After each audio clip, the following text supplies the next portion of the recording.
Welcome to episode 535 of the Brainy Business, understanding the psychology of why people buy. In today's episode, I'm excited to introduce you to Laurier Mandin, author of I Need That. Ready? Let's get started. You are listening to the Brainy Business Podcast, where we dig into the psychology of why people buy and help you incorporate behavioral economics into your business, making it more brain-friendly. Now here's your host, Melina Palmer. Hello, everyone. My name is Melina Palmer, and I want to welcome you to the Brainy Business Podcast. Have you ever looked at a product, maybe a new piece of tech, a beautiful piece of design, or just something surprisingly well marketed and thought, I need that? Not, I want that, but I need that.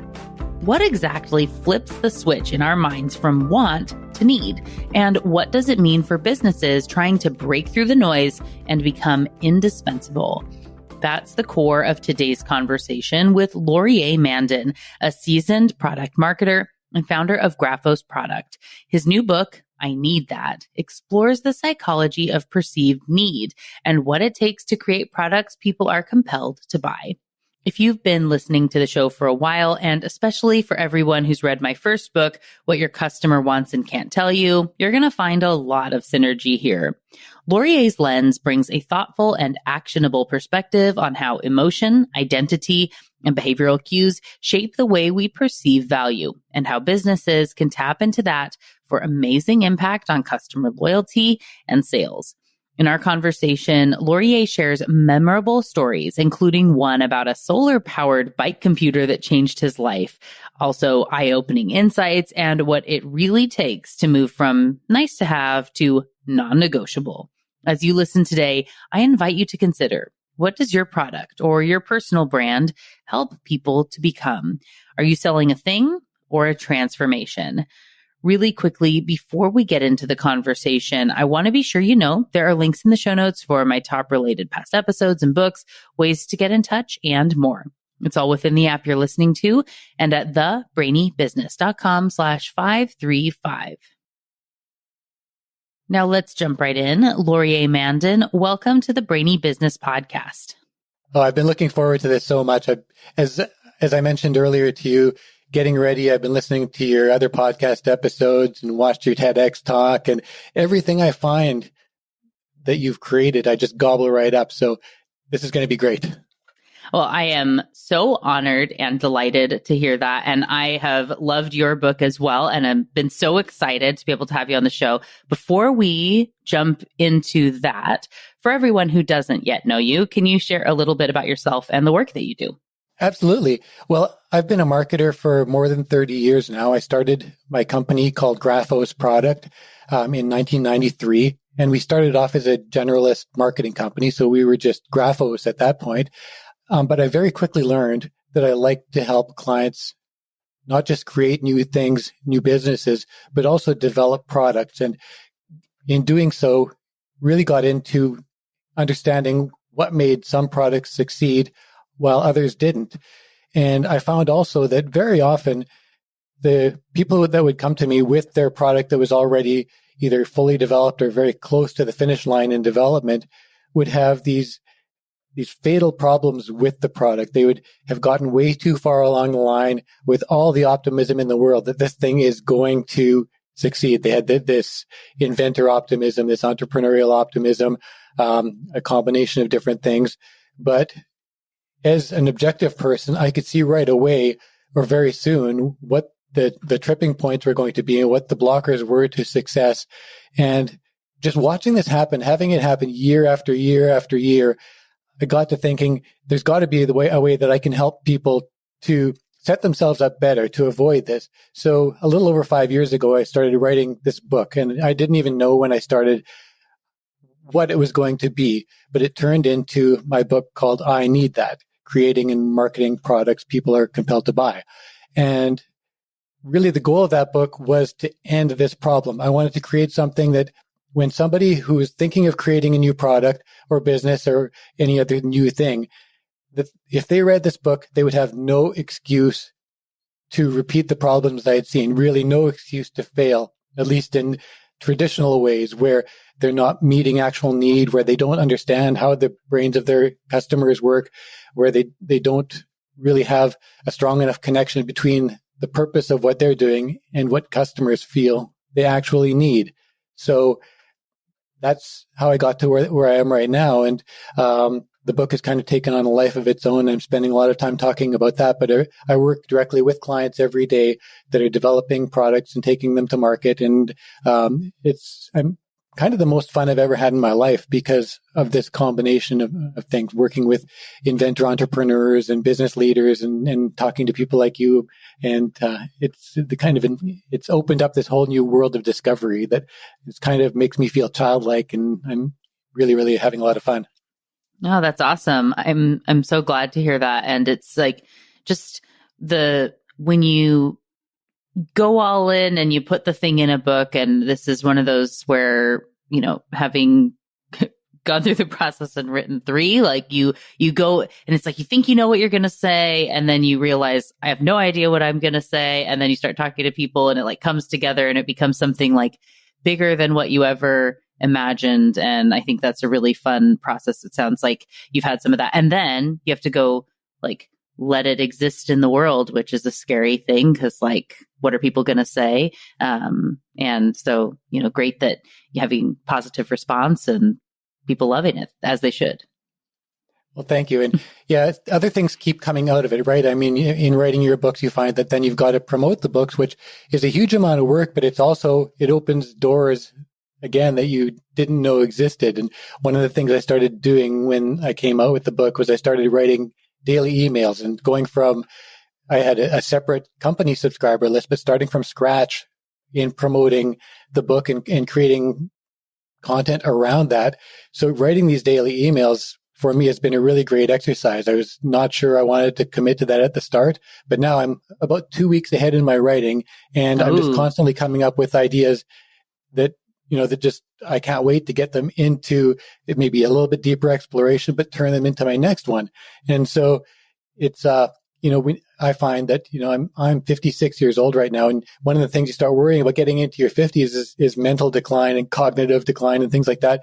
But having these things that really excite you and that constantly get your juices flowing about, excitedly and willingly and just, with a passion, discovering new things, to me, that is, there's a magic elixir in there somewhere where it starts to, you got this flywheel that just gets going. So it's, I'm sure you've experienced some of that too, because I know you do so many things, and I really admire that. I look at what you're doing, and very often that happens. I look at what other people are doing, and I think I'm so busy, and I think I'm getting a lot done, and then I'm like, oh my gosh, this lady's a powerhouse. Oh, thank you. Well, and I mean, in the same way where you said that, and I go, oh man, we've talked about daily, and you go, no, I can't do daily. So what made you choose to do the daily email versus something like weekly? And then do you have its shorter form so you can just get like one little blip? Do you have something that you follow? I'm sure everybody who is listening and thinks about creating content would love any of those tips and like how that's been working for you. Well, I've been listening for years to Jonathan Stark, and he does a pricing based daily email, and he does podcasts and other things like that. He has the Ditching Hourly podcast, and he's very good at responding to people. And I very often email him back and ask him questions. And so he inspired me to start doing daily and to try sending daily emails. And, his philosophy was kind of what I explained, is that once you get in that rhythm, that it's the best way to write emails. Because I did, I've done blog post writing and I write for my clients, and it's, even though I love to write, it can be daunting. And when you're writing every week or every month, now it's something that you've just got to somehow get something in that hopper and do it. But when you're writing daily, there's this magic that happens that you're always kind of on the lookout. And when you're always on the lookout and you're noting things down, and you realize you got more than one idea a day. So my process is I keep notes in a number of places because I'm using different tools when I get these ideas. I've got all kinds written down on my desk right now and on my phone and in a notes app on my computer. I use Joplin for writing down quick notes and that type of things, or I'll dictate. So I've got these sources of of ideas. And very often I don't get to the ones that I've kind of got on the list because it's whatever I came up spontaneously. It's like, oh, I had this conversation today. And to me, those are the best kind. If I can get in and start just telling about an experience I just had or something that just came to me and I dug into it. I listened to one of Melina's podcasts, and now I've got to write about this mirroring effect that you get when you when you talk to other people and you see what someone else is experiencing. And so very often, things just bring back ideas. They're like, I understand there's something to this that I've got to write about. So that's continuously happening in just seeing that I just recognized a bias in myself when I made this purchase. So I'm going to write about that particular cognitive bias. And, the ideas are just kind of fun to harvest. And I wish I had more time sometimes just to do that. It's just to chase more ideas. Yeah, I love that. And I think it's nice too, because it's like, when you have that there's another one tomorrow, it's one thing when it's like, but this is the monthly newsletter, or it's the big blog, or it's the one thing I'm going to do. Then you can sit and just procrastinate for your whole life about having the best possible idea and the perfect way to talk about it. When it's like, this is this should be good. And then tomorrow I'll write about something else. And it's like you can kind of convince yourself it's more like a blip, but to just get the thing out there. Yes. Well, I've got a client that's a fairly large B2B, and we've got a team of writers that write different types of blog pieces. And I usually write, my job is to write kind of the bigger idea ones. And to me, that's a challenge. I was working on one yesterday, and it's not something where I just dash it out, refine it a bit. And I usually stick a nice AI image at the top because I've gotten good at creating these kind of Disney style cartoon images that I put at the start of mine, just as kind of a bit of eye candy to bring people in. And so I've got this process for doing my own stuff, and it's not just painless, but it's fun. But working on client stuff I wouldn't say it's not fun, but there's this obligation of hitting a certain mark of quality and making sure that when it's going through editing, that people don't have to edit things they shouldn't, and not being redundant. And my job with that is always, if I'm writing a piece for a client, I want to make this the best piece on that subject on the internet. I don't have that kind of standard if I'm writing a daily email. So, to me, that's probably another thing that makes it fun is, it's for my audience, and my goal is to make it worthwhile so they don't unsubscribe and they're getting value. But nobody else is holding me to a certain level. And I just feel that it's a lot more judgment free on my own end as well as anywhere else when you're just doing something like that. Like if when you do your podcast, I feel that you're just having a great time with it. That I can almost see, I'm listening, but I see the sparkle in your eye. I see that this is something you're doing because it's what feeds you. It's because this idea excites you. And this was something you thought you wanted to talk about, and just happens that lots of people want to hear about it too. Yeah, it is definitely one of those things. And when I give people that advice as they pick something up, or whether, don't do the podcast or write the blog or start the YouTube channel or do the thing because of all the big people that are going to want to listen, and the whole thing it's going to be is a lot of time, you should expect you're talking into a vacuum of nothing for a lot of these. And, podcasts don't necessarily get as many downloads as you think. And some are very successful and some are less. And if you don't love talking about the thing and you don't like reading the book or doing whatever it is and doing the prep, don't bother. It's a lot of work, but it should be fun. Like you said. When I first started writing those daily emails, I had no subscribers. So I was writing to an audience of nobody. And as the first few started to come in, it got more and more exciting. And the funny thing was that the feeling didn't change that much. I still felt like I'm writing this to make it so that, someone can come back and read it and it'll be interesting. And now I do think more about, I don't want to make people upset with this, or I do think more about the greater audience and just how things will take than I did when I was writing the first ones, because I was like, nobody cares. I can kind of write whatever I want. So it was really liberating. I think starting with an audience of 0 is kind of good that way, because you don't have a safety net, but you don't really need one so much. Right. It can shape itself. Well, so here at the Brainy Business, we have been working and talking for what feels like eternity about YouTube and doing more with video and stuff. And so at the time that we're recording, we just put out the very first of a new YouTube channel, which of course had 0. And I think we, as of today, because it's been 2 days since the first little short went out, we have when last I checked, we had 7 subscribers. So to the Brainy Melina channel, which, woo, 7, because it's getting ready to grow. Look out, Mr. Beast. I'm coming up with my 7 subscribers. But by the time this comes out, we'll see. Maybe I'll have 12 subscribers by then, and be living the dream. But you're going to get people reaching out to you now saying, hey, Melina, you should have more than 7 subscribers. Let me help you with that. Oh my gosh. Oh yeah, we definitely, those are always there with that.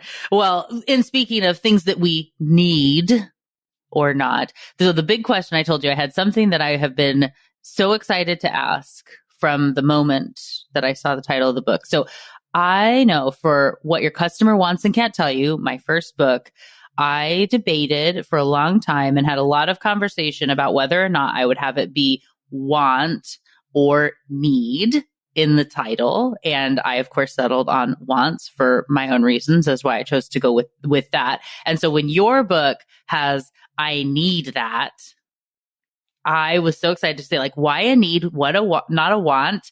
Tell us about the difference there and why you, I'm sure, debated to come to the title for the book.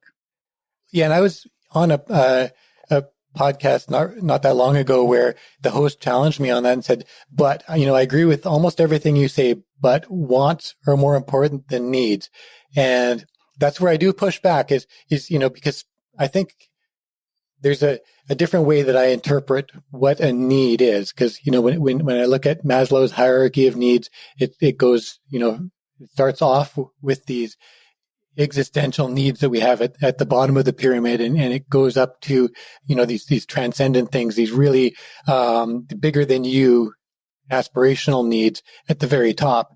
But anything that's higher on the pyramid, anything that's not life and death to you, is a choice that you make. It's a prioritization of what you have, the resources that you have the space you have to put things in, and it's up to you. It's on you to choose what resources you're going to allocate to the things that you're going to acquire and still hopefully have enough to cover, all those fundamental functional needs that you have as a human being. So that's when we're creating products, it's our job to help customers to feel that they need your product, because there's a flip that goes on in your mind. You see something, you're interested in that something, you may want that something, but it's only when the flip happens and that want goes into need that you're now going to prioritize that, because, we're subjected to 10,000 plus messages a day that are trying to get us to do things and buy things and do what someone else wants us to do. And we have to, based on what we feel we truly need, what makes that flip from want to need, that's the point at which we decide this one is non-negotiable. This is what I need. And as soon as you say that in your mind, I talk about, how the word need has evolved in our minds since we were small children and our mother told us, you need to do this. And when she said that, that wasn't someone, it wasn't you wanting to, it was imperative. You were going to do that thing that mom said, or, you're going to lose privileges. You're going to lose screen time. You're not going to have a happy life until you do the thing that mom says you need. So, right from the way that word gets established in us, it stays that way. And when you say kind of jokingly, because you see a product that you like on TV or in a store, you say, I need this. When you say that just processing that word and you're automatically putting that in a much higher priority. You're flipping that into a place where the negotiability of whether or not you're going to have that is on a whole different level, right? You might not get it right now, but it's in a place that it's on your need list and not just your wish list or your want list anymore. And that aspirational piece of, as you start to visualize yourself as the type of person you will be when you have that thing and start working toward it. You have a great story in the book about a piece of cycling tech that helped you to have that first moment of need where that really happened for you. Can you share a little bit about that story? And that story came out of me going back in my own mind and trying to think about, the very first time that I ever felt I needed something. And yeah, I was a young cyclist. I was like 15 years old, and I lived in a small town, and it was hard for me to get to road races, and my training was pretty arduous, and I wasn't finding it to be very rewarding. And I had this crappy old analog speedometer that wore out the side of my tire and was absolutely miserable. And I was literally on the verge of giving up cycling, and I was getting interested in other things anyway. And I was flipping through. My dad had a subscription to Bicycling magazine because he was the guy who got me into cycling.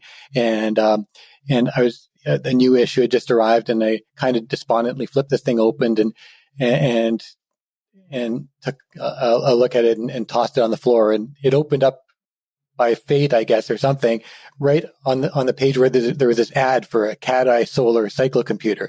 And I looked at that thing, and it was like no tech I'd ever seen in my life. It was like no device. It was wedge-shaped and aerodynamic looking and solar powered. And I picked that thing up, and I was like, okay, did I not just give up on cycling? But it wasn't this cool before. And I started mowing lawns. I got myself enough money because I didn't have a job to buy this cat-eye solar cyclocomputer. And it really changed the way that I rode. It gave me good data. It was fun to look at. I was tracking my cadence and all these things I didn't even know existed as I was riding. And I could feel myself, I was riding more often. I was enjoying it again. This one little tool made my life more exciting. And it started to, it came from the idea that when I saw this, I had this fantasy about who I could be. And with that thing, I wasn't just wanting to own that piece of technology. I wanted to use that to leverage it, harness it to become a better me. And I saw that happening. I started winning races again. I got back into what I liked. And then I took my cat-eye solar after a winter ride, and I put it over a 100-watt bulb to charge it so I could go back on my wind trainer that I used for doing my winter training. And I went the next day to pick it up, and the 100-watt bulb had melted it. So I went and got myself a real job just for the purpose of, because I needed that thing, just for the purpose of buying myself another cat-eye solar. And, there was nothing that was going to stop me. And I recognized that was, for me, it wasn't the purchase. It was what I now call the coveted condition. It was the person I wanted to be. And when I look back and think about it, I actually think that thing, if I'd become less active, if I hadn't gotten back into cycling, I'd probably be in a different place than I am right now. Not just physically, and because I've always been kind of committed to fitness since that time, but just in terms of goal setting. And you sometimes in your life, you just know that there are these pivotal moments. And for me, that was one of them. That was a time when, I was going to parties with friends, and I was at risk of just kind of drifting off and becoming a different person than who I became when I saw myself as an athlete. And I see that in my two daughters right now, is that they're into sprint canoe and sprint kayak, and they do cross country skiing in the winter. And they've really seen their athleticism grow. They're now 11 and 15. And to me, that's beautiful, because I just recognize that, when you've got those kinds of goals, they're also really brilliant, much smarter than me kids. They clearly got it from my wife. But watching them, them have these opportunities, these choices to make, and on their own, picking the best way is so exciting for me. It's like, wow, they're going to make me succeed here. These kids are, you do your best to guide them, but it's really cool when you see them making choices and going ways that sometimes didn't even have to prompt them to go. It's like they just naturally found a good way. It's amazing. Yeah. It's awesome. And definitely love that. So congrats for, good dadding and parenting along the way that they, there's definitely stuff that you are doing that they are emulating. I am confident in that.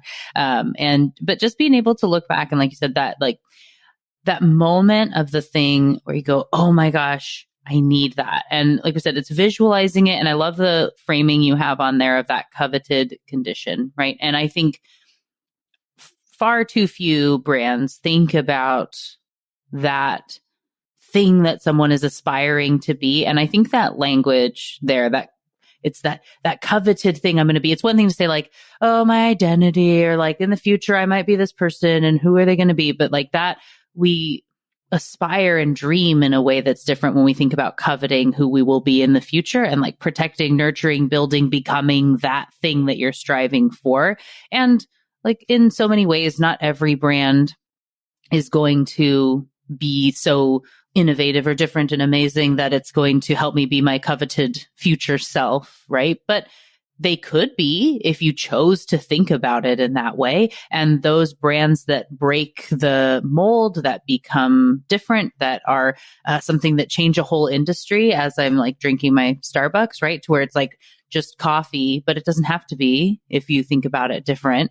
And so I love this approach and thoughtfulness. I really enjoyed the way you talk about Apple too, as people start to think about what they're going to be as they frame up what their business is, if they were wanting to create this coveted condition. Can you share a little bit about kind of where brands get that wrong and what they could be doing to think about that in a different way?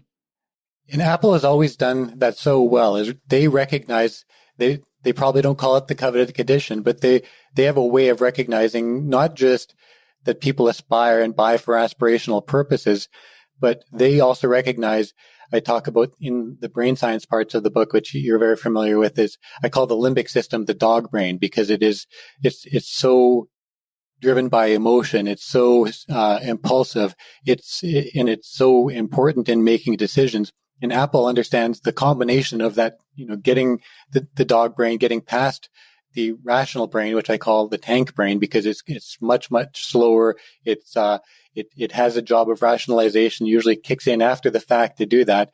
And Apple doesn't get caught up in those tank brain details. It doesn't get caught up in the long list of specifications. When they launch a new iPhone and they want to tell you it has a really great camera, they don't get into the specs of the camera at all. They post user-generated content that shows what people have created with their iPhone, what average people, the beautiful photography that they've done. And with that, now you can aspire to be like that too. All you need is this device. That's the only thing holding you back from achieving those results, right? So, and there's the old story about when they first introduced the iPod with the 1,000 songs in your pocket. There was no tech data on that at all. They didn't even tell you how that was going to happen because you didn't care. That was something you couldn't get. Other MP3 players existed, but you could have 30 songs in your pocket, and it was hard to get them there. They didn't automatically sync with the iTunes store and put them there for you.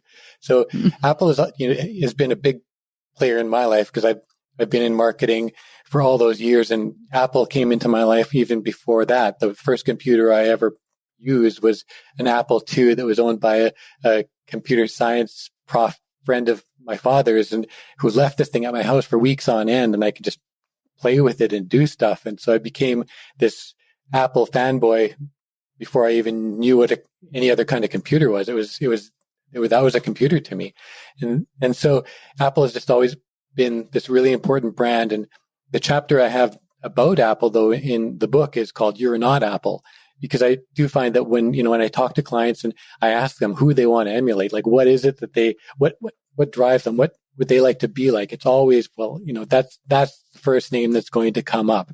It's always going to be Apple. And you can copy what Apple has done in terms of, I think what I'm trying to do with that is to show, well, here's what you should emulate their understanding of that dog brain, emulate their understanding of how that ties in with the coveted condition, because your buyers are aspirational human beings too. They're motivated by emotion, and they're going to make decisions based on emotion.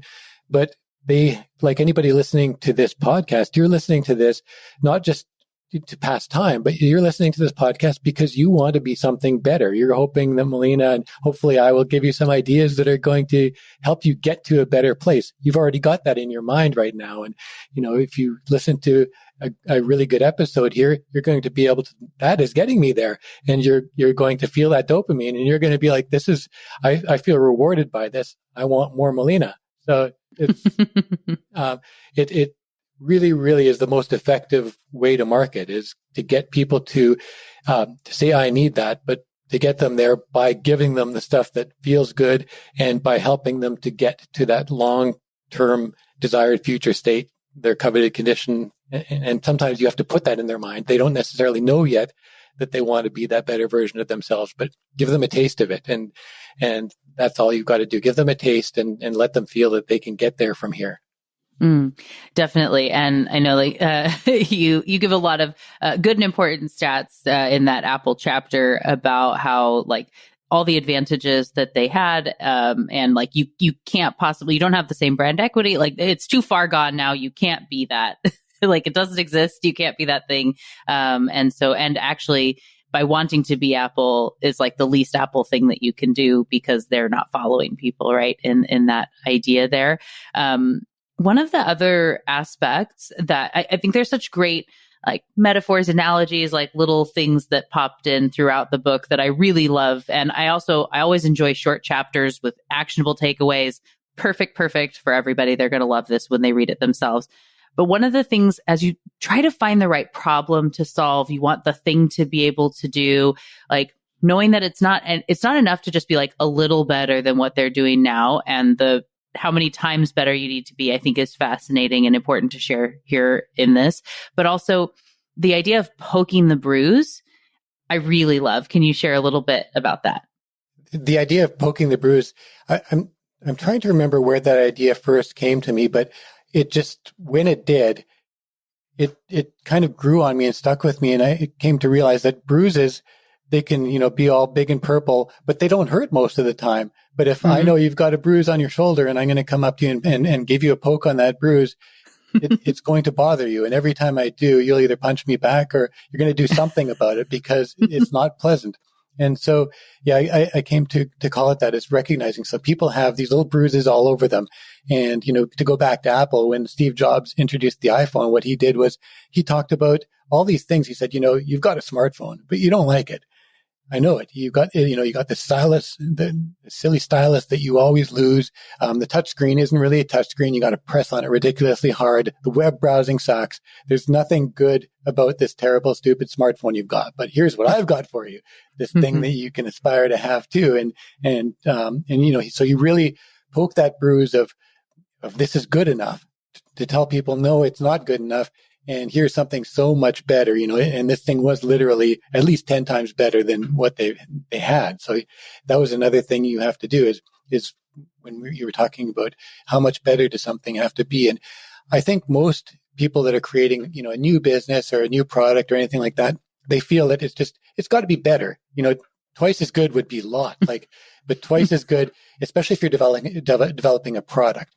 Twice as good is the kiss of death. It's just, we have so many, and I started writing this series about cognitive biases we have against change, these status quo biases, and there's so many of them that stack up one on top of another, on top of another, on top of another, that there isn't a status quo bias. It's like everything about us is this compilation of status quo biases you have to defeat on the buyer end to get them to change their status quo and invest in something new, take the chance on something.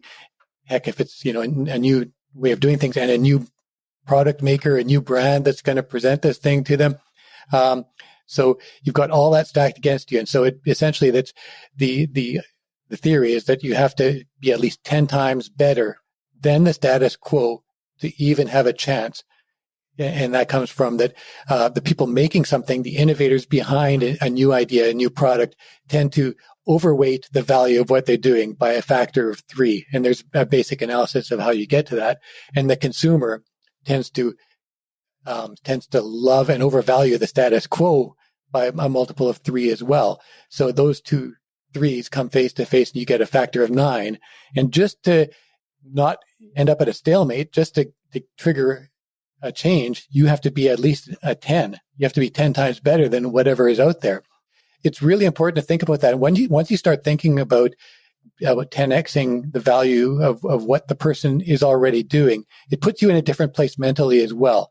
I mean, now let's go and 20x it, but don't double it. Don't just incrementally be better. And that's where products that have really made a difference. Tesla is so controversial, but how did Tesla come out and make an electric car be desirable to people who were driving internal combustion engine vehicles and felt it was absolutely perfect, just fine, no problem with that, is that they had to be a better driving experience. They had to have way better acceleration, more power, better interface, upgradable over the cloud. It's just all this stuff where it was clearly and then built infrastructure for the thing. So it was, clearly a 10x plus change to the game that had to be applied in that case. Definitely. And there are so many examples of that when we look and see the things that really stand out and move the needle, and that you have that I need that moment is, it has to be so much better than that status quo, because otherwise you're but right. It's so easy to just be kind of stuck in our own ways because we're wired that way. That's how we're made in that sense. So as we go to get started closing out the conversation, which I hate because I could talk to you forever. And I know this will be the first of many conversations for us. But as we look at this and look through kind of that framework and that model, I know I had told you before we started recording, I would love if there's an example you're able to share, maybe from an actual client you've worked with or a fictitious one, if you put it together. But this kind of, if you walk through the process of the problem people come with, how you would help, ways to think about being the thing that people need. What can you share to really make that feel actionable for someone who's ready to take those steps?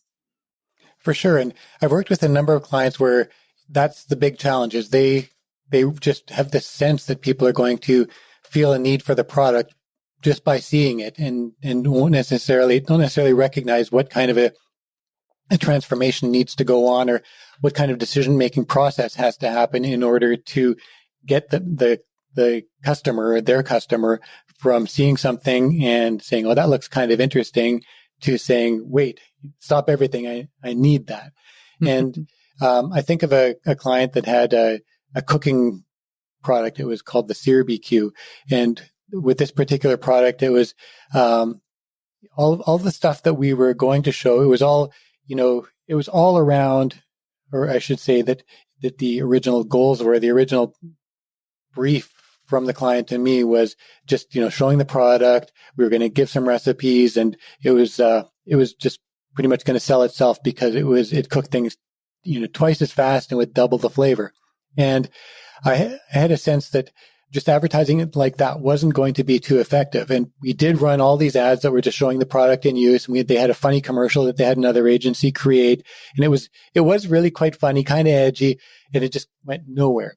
And so what I actually did was, I wanted to do a demonstration video, and they didn't have the budget to do a demonstration video. So I suggested, well, let's just take one of these recipe videos that we're having. Let's take the one for steak and turn it into a commercial. So we cut that differently, and we cranked up the sound of the sizzling and used that one just as a test on our meta ads. And as soon as we started running those ads with the sizzle, with the cutting of the steak, with the images on that, the product took off. We sold $1 million worth of product in about 5 months from something that wasn't selling at all. And it was just, it was from zero to a very successful startup, just like that, just with one video pretty much. Then that one video was, it was getting people emotionally. It was getting that dog brain fired up and getting them to see what they could savor and taste out of the product, instead of just telling them it was going to be double the flavor in half the time, which wasn't as effective as anybody thought it was going to be. Because when people are barbecuing, they actually like that experience. They don't want to spend half the time doing it. Most of the time, if you're cooking a steak, if I go outside and cook steak for my family on the grill, that's 5 minutes. So I'm not trying to find ways to shave time when I'm cooking stuff on the barbecue usually. But if I show how much more delicious I can make it, and I get people seeing and experiencing that,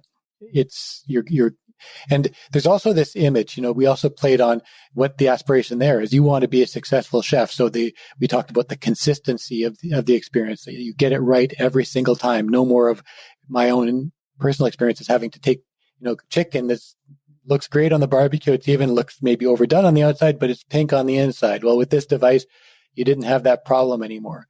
So it was, to me, that was one of my best examples that I've experienced of going from, okay, just selling the benefit and what you see is, or what you see as being kind of the benefit. But when you show the outcome that you can achieve, when you get the dog brain fired up, it's a very different outcome. That's so powerful too, I think, because people would be listening and be like, hey, like as the creator of the thing, like double the flavor half the time, like that's such a great tagline. They did it. They've nailed it, right? But like, nope, not the thing, not gonna get you to move the needle in that way. And it sounds logically like it should.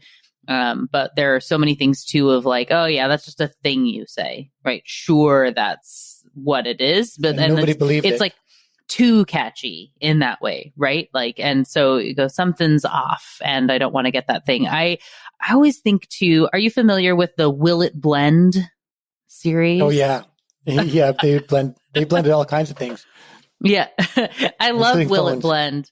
Yeah, iPhones and different things where, like, to show how powerful this blender is, and all the things with the like doubts we would have if people say it's like 10 times better than whatever. And you'll say like, but what happens with ice? Because, you've had an issue with your blender hasn't been able, like got dull, or like something went weird or whatever else, or it leaves big solid chunks of things in there. And so, doing that Will It Blend series. And so they're like, well, let's put in an iPhone into this thing, Will It Blend? And let's put rocks or whatever. I mean, like they put all sorts of crazy stuff in there, and it blends them into like a fine powder, and then they rinse it out and put in, and it will then blend, a strawberry smoothie or whatever. And it's still sharp. It very much makes the point to say like, there is nothing you're going to put in this thing that's not going to work. So like, get that doubt out of your mind, right? And in a fun way that you want to share, right? So that social proof and everything. I love that campaign. Yeah, the power of demonstration with a product that really works is the most effective thing you can do almost every time. Like I think of Cutco Super Shears, where they'd cut pennies into spirals at Costco stores, and there's nothing you can do is going to sell more of these kitchen scissors than doing a demonstration like that, and then showing that it's still sharp enough to cut other things, even after doing something you thought maybe was impossible. Right. Yeah. Like who's cutting a penny with a pair of scissors? That's not going to happen, but you assume it's now busted, right? Yeah. There's no way that's sharp anymore. Right. Like, just kidding. Here we go. And like, don't get your finger in there because it's gone.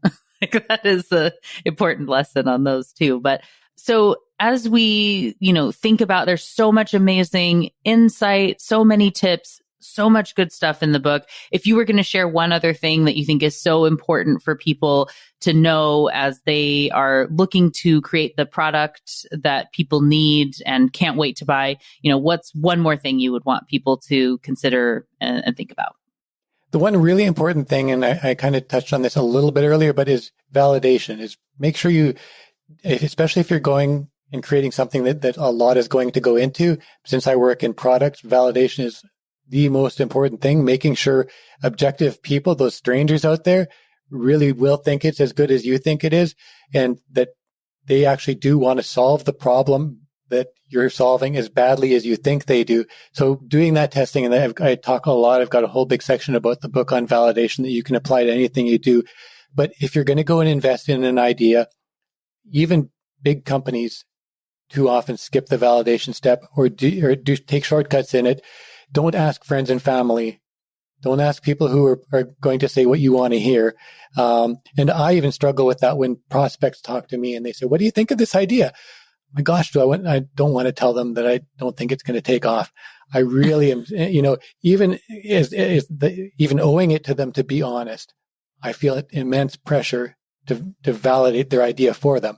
So you've got to find ways that people don't know you're seeking a certain response, that you're not saying, do you like this? Would you buy this? How much would you pay for this to a friend? And they're going to say, oh my gosh, it's a great deal at half the price, whatever number you're talking about. And they're going to give you a bigger number than they'd really pay.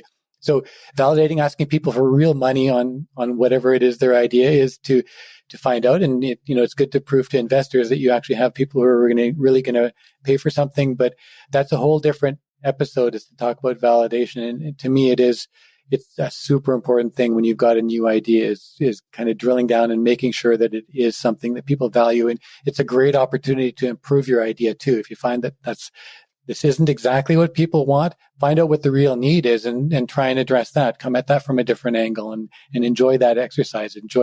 Rather than trying to prove your idea is great, find out what is a great idea out of it.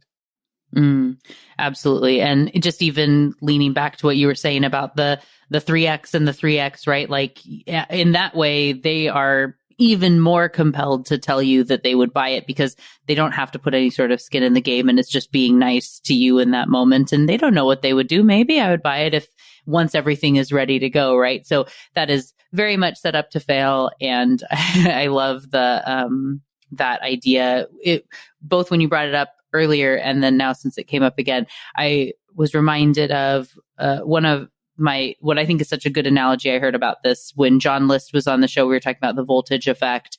He talks about it's really compelling to try to like hide when you see there's like a fray in your sweater, right? And you want to like hide that little string or do whatever. I said, but you got to pull at it, right? And you know it might unravel, but like you want to be the one to unravel the sweater and then you can go to fix it, or you know that before you invest too much money, and like don't hide it. You got to pull at the threads. Or snip it off. That's what I do. Yeah. Move on. You can always knit it into something else that's just smaller, right? If you go through that process, but it'll work better. So thank you again so much for joining me. As I said, and like you said, I mean, there's so much more we can talk about and unpack. I can't wait for the next conversation. For everyone now who's so excited to go get their copy, who's saying, I need that, what's their best path to go get their copy, to get in on these daily emails you're sending, to follow you? What should they do? Yeah, just go over to Amazon. It's just search I Need That and it'll come right up. It's a bright yellow and burgundy cover. And if you want to just go the easy route, go to lmandin, LMANDIN.com and sign up for my daily emails. You can unsubscribe anytime and I won't be disappointed or sad about it, but I might be a little sad. But my job there is not to sell you the book, but to bring you value every day, to move you forward in like 1 or 2 minutes a day, to nudge you incrementally forward. So after a year, you'll have moved 365 steps forward if I'm doing my job right. And tell me if I'm not. If there's things you want me to write about, or if I'm getting boring, tell me that too. I really try not to be, but I love reader honesty, and I get so much good input that's the new thing that keeps me excited. Wonderful. Well, we will, of course, have links in the show notes to make it easy for everyone. And thank you again, Laurier, for joining me on the show. It was just awesome to chat with you today. Total pleasure. Thank you again to Laurier Mandin for joining me on the show today. What got your brain buzzing in today's conversation? For me, the framing for a need and how it taps into our identity and aspirations was especially compelling. Laurier's idea of the coveted condition, that future version of ourselves we long to become, is such a valuable lens, don't you think? I love that language and how it just hits different than thinking about something being good or useful, but instead of thinking of that future state, what you're helping someone to become in a way that thinks about how they're dreaming about their future self, that coveted condition, it's just so powerful. We work with our clients here at the Brainy Business a lot on storytelling frameworks and the importance of knowing your role in a customer's journey. Of course, the customer's the hero.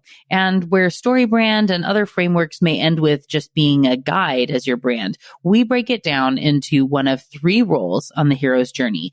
Your brand is either the mentor, the sidekick, or the sword. And you need to know how that ties in when you layer yourself with being a value or a quality brand. Layering in those key aspects of identity, habit formation, and how brands can position themselves as a piece of that hero's journey, as a critical core identity in that story, is so key to great sales and proper pricing. And you have to know that the sidekick is going to talk differently than a mentor or a sword. And we love working on those sorts of projects. So if you want to learn more about that type of work and how you might be able to do that with us, go ahead and reach out at thebrainybusiness.com or send an email to melina@thebrainybusiness.com. We'd love to hear from you. One more point that really stuck with me in today's episode that I keep thinking about is that for someone to adopt a new product, it needs to be 10 times better than what they're currently using. And that's such a huge hurdle, way more than what most people consider, but it makes perfect sense.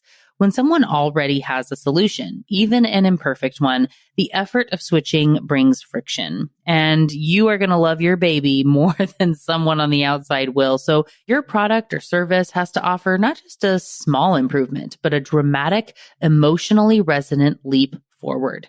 And that's where the need kicks in. Not just, well, I guess this is better, but I can't not have this. So I'll ask, how is your product or message offering that kind of transformation? What emotional job is it helping people to do? Come share it with me on social media. You'll find me as the Brainy Biz pretty much everywhere and as Melina Palmer on LinkedIn. There are links in the show notes to make it easy, as well as links for my top related past episodes and books, ways to get in touch, and more.